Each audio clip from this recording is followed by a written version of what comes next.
यह है कि आगे क्या होगा, क्योंकि बांग्लादेश अब भी अशांत ही है। वहां पर लोग अब भी प्रदर्शन कर रहे हैं और चारों तरफ हाहाकार मचा है। आपको रिपोर्ट दिखाते हैं कि वहां पर हालात कैसे बन गए।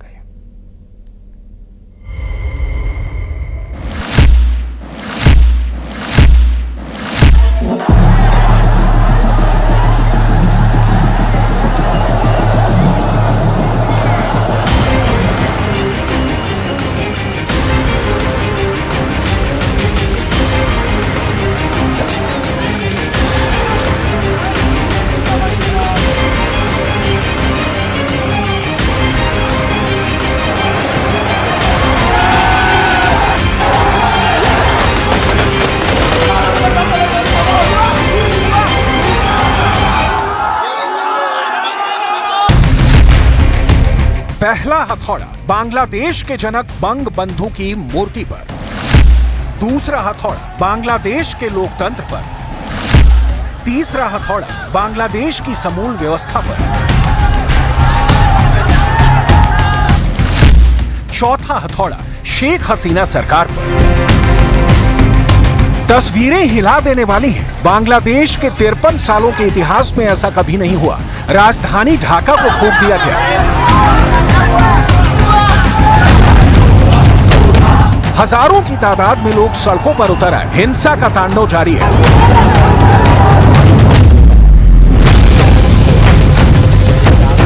आर्मी बंदूक ताने खड़ी है। दूसरी ओर आवाम मुट्ठी बांधे नारे बुलंद कर रही है। गोलियों की बिसात बिछ रही है।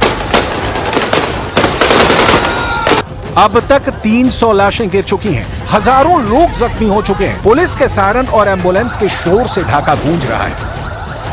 जो विद्रोही हैं, वो तो जान हथेली पर उठाए घूम रहे हैं, लेकिन जो आम लोग हैं, घरों में दुबके हैं, सहमे हुए हैं। देश का क्या होगा? मुल्क को इस धधकती आग से कौन बचाएगा?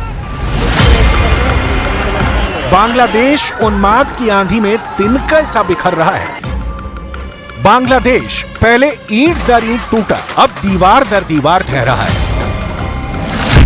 प्रधानमंत्री शेख हसीना के आवास गण भवन में हजारों की भीड़ घुस गई। बेडरूम तक पर कब्जा जमा लिया। हिंसा को देखकर शेख हसीना भाषण रिकॉर्ड करना चाहती थी, लेकिन उन्हें ऐसा करने का मौका तक नहीं मिला। बांग्लादेश के पीएम हाउस के बेडरूम में प्रदर्शनकारी को आराम फरमाते देखा जा सकता है। प्रदर्शनकारी को पीएम हाउस के लॉन में भी टहलते देखा जा सकता है।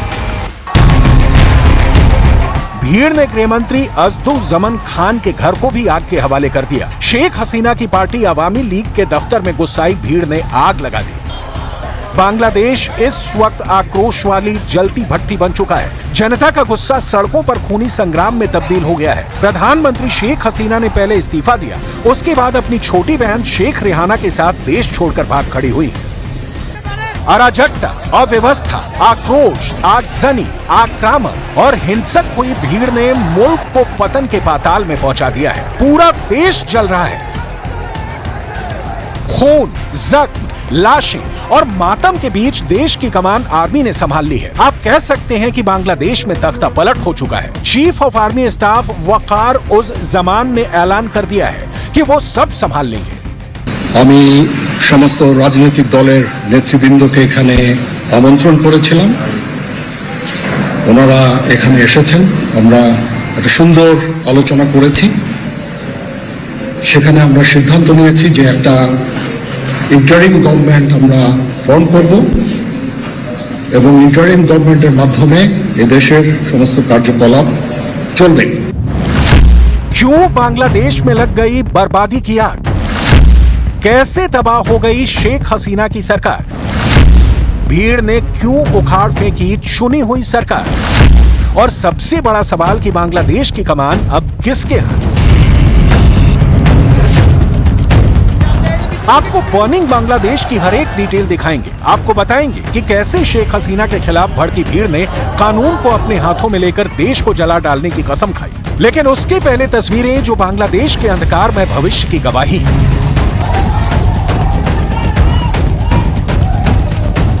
प्रदर्शनकारियों ने कई अहम रास्तों पर भी कब्जा कर लिया है। इंटरनेट को पूरी तरह से बंद कर दिया गया है। इस बीच मुख्य विपक्षी पार्टी बीएनपी के कार्यकर्ता बड़ी संख्या में सड़कों पर उतर आए हैं, जो आवामी लीग के कार्यकर्ताओं को निशाना बना रहे हैं। जब प्रदर्शनकारी स्टूडेंट्स अगेंस्ट डिस्क्रिमिनेशन के परचम तले आयोजित असहयोग कार्यक्रम में भाग लेने पहुंचे। आवामी लीग, छात्र लीग और जुबो लीग के कार्यकर्ताओं ने उनका विरोध किया, जिसके बाद दोनों पक्षों के बीच झड़प हुई। राजधानी ढाका सहित देश भर में सेना तैनात कर दी गई है। सड़कों से पुलिस को हटा दिया गया है।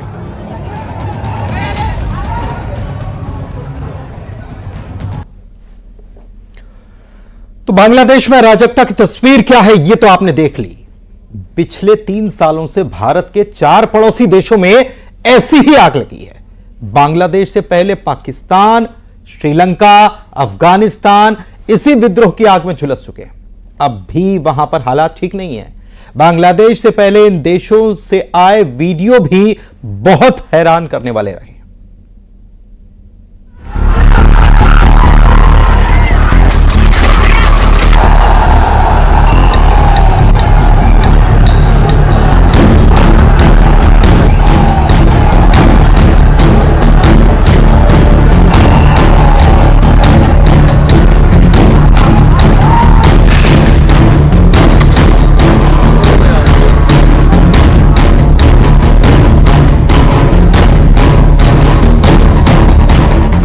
बांग्लादेश, पाकिस्तान, श्रीलंका, अफगानिस्तान पिछले कुछ सालों से भारत के पड़ोस में बवाल मचा हुआ है। भारत के पूर्वी छोर पर बांग्लादेश गृह युद्ध की आग में धधकता रहा और 5 अगस्त को जनता ने विद्रोह कर दिया। पीएम आवास में घुस गई जनता। पीएम आवास में मौजूद सामान को लेकर भाग रही है। ये है बांग्लादेश की पब्लिक। इसने शेख हसीना के घर की मुर्गी को भी नहीं छोड़ा। शेख हसीना का घर पूरी तरह लूट चुका है। जिसके हाथ जो लगा वो लूट कर फरार हो गया। बांग्लादेश की संसद में भी लोग पहुंच गए, वहां भी हंगामा होने लगा। हालात इतने खराब हो गए कि बांग्लादेश की पीएम को इस्तीफा देकर देश छोड़ना पड़ा। सेना ने मोर्चा संभाल लिया। ढाका की तस्वीरों ने पूरी दुनिया को सन्न कर दिया है। বাংলাদেশ আজকের এই সিচুয়েশন, এই হত্যাযজ্ঞ, এটা আপনাদের কারণে এবং আপনাদের ব্যর্থতার কারণে। এটা আপনারাই করতেছেন, আপনারা যদি সঠিক বিচারটা করতেন, শুরু থেকে যদি এটা মেনে নিতেন, তাহলে এত কিছু কোনোদিন হইতো না। এত অতিষ্ঠ, এত তিক্ততা, এত মানুষের দেয়ালে পিঠ। बांग्लादेश से लेकर श्रीलंका और पाकिस्तान से लेकर अफगानिस्तान, पिछले 3 सालों में इन चारों देशों में ऐसी घटनाएं हुई जिसमें उठापटक भी है और तख्ता पलट भी। पिछले 3 सालों में भारत के पड़ोसी इन 4 देशों का पूरा निजाम ऐसा बदला जिसकी तस्वीरों ने पूरी दुनिया को हैरान कर दिया।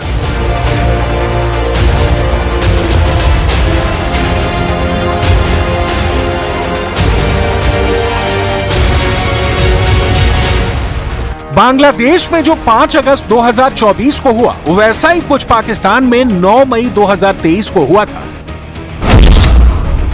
9 मई 2023 पाकिस्तान की जनता ने सेना के खिलाफ मोर्चा संभाल लिया था। पाकिस्तानी जनता जब सड़कों पर उतरी तो सेना के बम, गोले बारूद धरे के धरे रह गए। जनता ने पाकिस्तान के सबसे सुरक्षित जगह रावलपिंडी में पाकिस्तानी जनरल के दफ्तर को निशाने पर ले लिया। लाहौर में पाक आर्मी के 4th कोर कमांडर के घर को भी नहीं बख्शा। दंगाई बन चुकी आम जनता ने सरकारी और सैन्य एस्टेब्लिशमेंट पर आगजनी और हमले किए। हिंसा की 62 घटनाओं की पुष्टि हुई और इसके बाद कम से कम 40 इमारतें जला दी गईं। इसमें लाहौर में पाकिस्तानी सेना के कोर कमांडर का घर भी शामिल था। रावलपिंडी में जनरल का मुख्यालय, मियांवाली में एयरफोर्स का एयरबेस, फैसलाबाद में एक इंटर सर्विसेज इंटेलिजेंस का दफ्तर और चकदरा में फ्रंटियर कोर का किला भी शामिल था। पाकिस्तान ने वो सब देखा जो इस वक्त बांग्लादेश में दुनिया देख रही है। बर्बरता, लूटपाट और आगजनी की घटनाओं का नतीजा ये हुआ कि महज कुछ ही घंटों में शेख हसीना को देश छोड़कर भागना पड़ा। Getting what we deserve, what 16 crore or 18 crore people of this country deserves.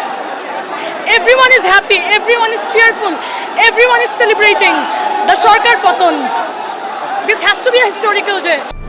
Bangladesh की पब्लिक का गुस्सा आपने देखा। अब भारत के एक और पड़ोसी श्रीलंका की 2 साल पुरानी तस्वीर देखिए। 9 जुलाई 2022 श्रीलंका। आज से ठीक 2 साल पहले 9 जुलाई 2022 को श्रीलंका चल रहा था। वहां के राष्ट्रपति भवन से आई इन तस्वीरों ने सबको हिलाकर रख दिया था। लोगों ने श्रीलंका के राष्ट्रपति भवन में कब्जा कर लिया था। जिसकी जो मर्जी वो कर रहा था। कोई राष्ट्रपति के स्विमिंग पूल में नहा रहा था, कोई तोड़फोड़ मचा रहा था। हालात बद से बदतर हो गए थे।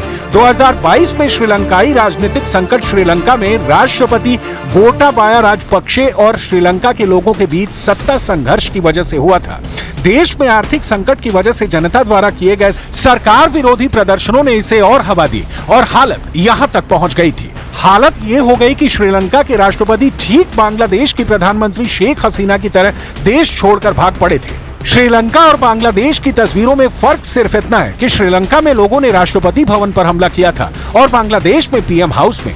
बांग्लादेश में हुए इस विद्रोह की खबर जब इंग्लैंड में रह रहे बांग्लादेशियों तक पहुंची तो वो खुशी से चहक उठे। That this is not just the end of the tyrant Sheikh Hasina. With this, we put an end to the mafia state that she has created. We put an end to the corporate kleptocracy that she has started. We don't want a military government. What we need is a civilians charter. We need a civilians government, and we are going to ensure it.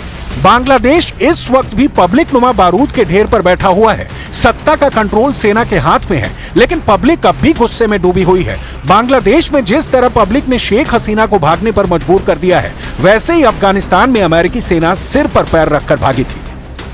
15 अगस्त 2021 अफगानिस्तान के Kabul airport की ये तस्वीरें 15 अगस्त 2021 को आई थी। अफगानिस्तान में जब तालिबान ने कब्जा किया था तो इन तस्वीरों को देखकर पूरी दुनिया सन्न थी। हालत ये हो गई थी कि 20 सालों से अफगानिस्तान में मोर्चा संभालने वाली अमेरिकी सेना को अपने जंग का साजो सामान भी छोड़ना पड़ा था। हेलीकॉप्टर्स को छोड़ना पड़ा था, आधुनिक हथियारों को छोड़ना पड़ा था।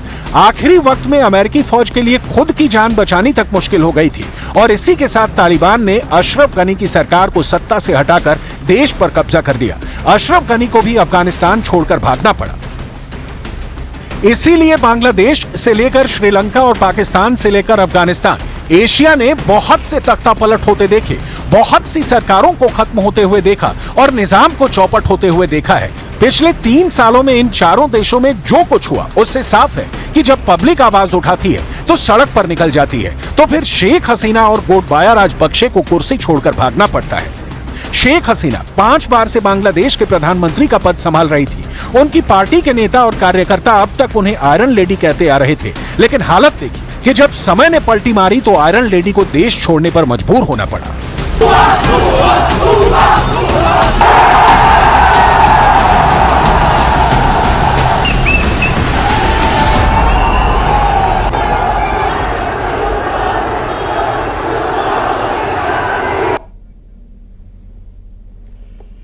और इसी के साथ इस बुलेटिन में इतना ही। नमस्कार।